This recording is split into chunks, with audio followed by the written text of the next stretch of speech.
দেখুন বন্ধুরা, বম সুদ্দুন দিচ্ছে ওরা। দেখুন বম সুদ্দুন মা দিচ্ছে। দেখুন বন্ধুরা, বম দিচ্ছে। দেখুন বন্ধুরা, কি হয়েছে দিদি? কি হয়েছে? ওরা মিছিল করতে এসছে আমাদের রাস্তা দিয়ে। কোথাও বললাম লাঠি সব নিয়ে বসে আছে। আমাদের লোক এখন এখানে ছিল, বিনা দেশে বিনা গরু চড়াচ্ছে, বিনা দেশে বিনা মেরেছে। আমাদের দলকে মেরেছে, মেয়েদের মধ্যে মেরেছে।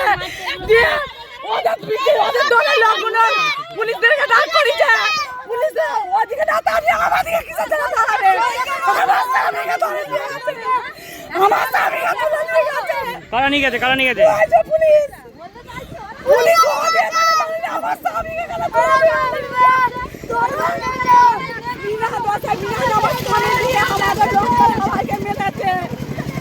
ওদিকে দাঁড়ালে ওরা খুঁজে এসে আমাদের স্বামীকে ওরা দাঁড়িয়ে তুলে নিয়ে গেল কেন? হ্যাঁ, ওদিকে দাঁড়ালে ওদিকে মারলে ওদিকে তুলে নিয়ে গেল। আপনার স্বামীর নাম কি?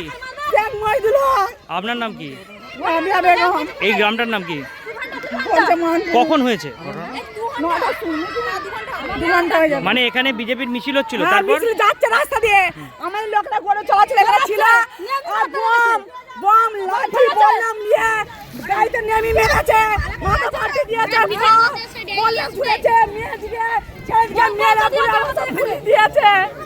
বিষয়টা কি হয়েছিল? বিষয়টা হচ্ছে, আমরা আজকে বিধানসভার, আপনারা সকলেই জানেন, আজকে লাস্ট দিনের প্রচার। সকাল সকাল আমরা প্রচারে বেরিয়েছি এইদিকে র্যালি আকারে। এবার এই সাউড়া অঞ্চলের যখন বড়মা বলে যে গ্রাম, এই গ্রামের যখনই ভিতরে এন্ট্রি পয়েন্টে ঢুকার পয়েন্ট, সেই পয়েন্টটা কিছুটা অংশ গেছে। আমার সামনেতে প্রচার গাড়ি ছিল, কিছু বাইক ছিল, তারপর আমার গাড়ি ছিল। একেবারে তৃণমূল কংগ্রেসের সঞ্জয় খান, যে সেই কুখ্যাত নেতা, জেহাদি নেতা, তার নেতৃত্বে সে দাঁড়িয়ে থেকে সে পরিকল্পনা মাফিক আগের থেকেই এখানে বম, বন্দুক, কামান মজুদ রেখেছিল। তা নিয়ে বললাম বলি, একে একেবারে 30-40 জন মহিলা এবং 70-80 জন ছেলে একবারে অতর্কিত, ওই গুন্ডাগুলো অতর্কিত আমাদের কর্মীদের উপরে নির্মমভাবে আক্রমণ নামিয়ে দিয়েছে। টাঙ্গি করে চপিছে মাথায়, ঘাড়ে, পায়ে, এবং ফায়ারিং উপর দিয়ে ঝাড় ফায়ারিং করছে, বম ফাটাচ্ছে।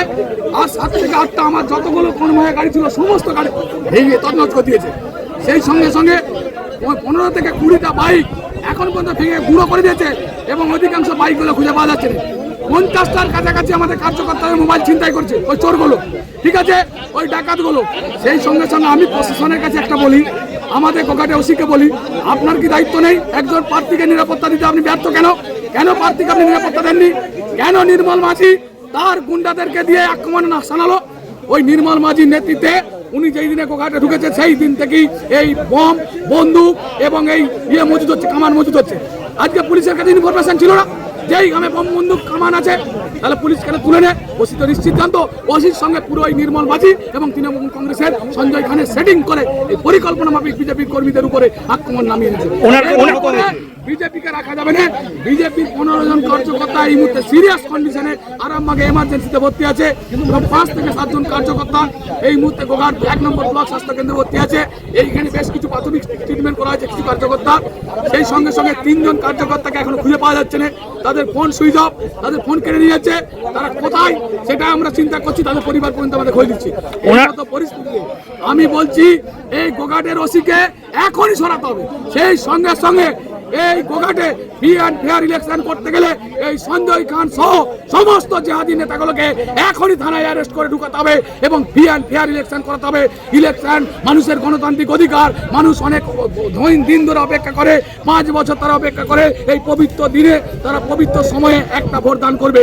আর এই রকম জেহাদি নেতাগুলো সেই গণতন্ত্রের গণদেবতা যারা জনগণ, সেই জনগণকে বঞ্চিত করছে। আমি সমগ্র আমাদের হিন্দু ভাইদেরও বলছি, আজকের ডেটে তোমরা বুঝো, আজকে এই বড় মাঠে জিহাদি সংগঠনের নেতারা কি করছে, তোমরা শুধরে যাও।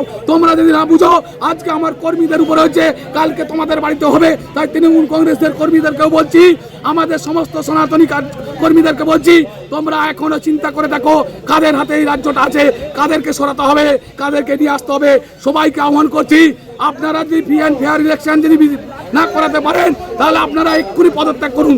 আপনারা পদত্যাগ করে আপনাদের দায় মুক্ত ওনাদের অভিযোগ আপনার যখন মিছিল হচ্ছিল তখন রাস্তা দিয়ে জয় শ্রীরাম বা জয় শ্রীরামের স্লোগান করা হচ্ছিল এবং নেমে জয় শ্রীরাম বলানোর চেষ্টা করা হচ্ছিল, সেই জন্যই নাকি এই গন্ডগোল, ওদেরকে মারধর করা হয়েছে। জয় শ্রীরাম আমাদের ভগবানের নাম, জয় শ্রীরাম আমাদের মহাপুরুষের নাম। আমরা যত জায়গায় যাব সারা ভারতবর্ষ সারা পৃথিবীতে জয় শ্রীরাম বলবো, মরে যেতে হয় মরে যাবো, জয় শ্রীরাম ছাড়বো নি। জয় শ্রীরাম আমার সিদ্ধাতে আছে, আমার হৃদয়ে আছে, আমার স্বপ্নত্ব আছে। না ওনারা বলছেন ওনাদেরকে নাকি জোর করে করা হচ্ছিল। আরে জয় শ্রীরাম বলছি তো ওনাদের কি অসুবিধা হচ্ছে? যদি আমার কর্মী কার্যকর্তারা জয় শ্রীরাম বলে তাতে অসুবিধা কি আছে? কর্মী কার্যকর্তারা বম ছুড়ে নেয়, তারা গুলি করে নেয়, তারা লাঠি লাই নেয়, তারা তো এরকম পাথর ছুড়ে নেয়, কিচ্ছু করে না। তারা তাদের ভগবানের নাম নিবে, তাতে নাম নিয়ে তারা প্রচার করবে। অসুবিধাটা কোথায় আছে? 1 নম্বর। 2 নম্বর বলি, এটা একেবারে মিথ্যা কথা। আজকের ডেটে আমাদের কর্মী কার্যকর্তারা কেউ কোনো স্লোগানই দিতে পারে না। আমাদের ওইখানে ঢুকার আগেই তার আগেই আক্রমণ নামিয়ে দিয়েছে, কামটায় ঢুকতেই দেয়নি, তার আগেই জেহাদিরা এরা আক্রমণ করেছে। কটা গাড়ি ভেঙেছে আপনাদের? গ্যারেজ করে থানায় না ঢুকলে এই গোঘাটে ফেয়ার ইলেকশন হবে না। আর গোঘাটে মানুষ 2.5 লক্ষ ভোটার, তাদের কি গণতান্ত্রিক অধিকার নাই? তাদের কি স্বপ্ন নেই যে তারা একবারে নির্বিঘ্নে নিশ্চিন্তে ভোট দিবে? আমি গোঘাটবাসীর কাছে আহ্বান করছি, এর বদলা আপনাদেরকে ইভিএমে নিতে হবে। এই তৃণমূল কংগ্রেসকে উৎখাত করতেই হবে শান্তির জন্য, এই তৃণমূল কংগ্রেসকে উৎখাত করতেই হবে আপনাদেরকে।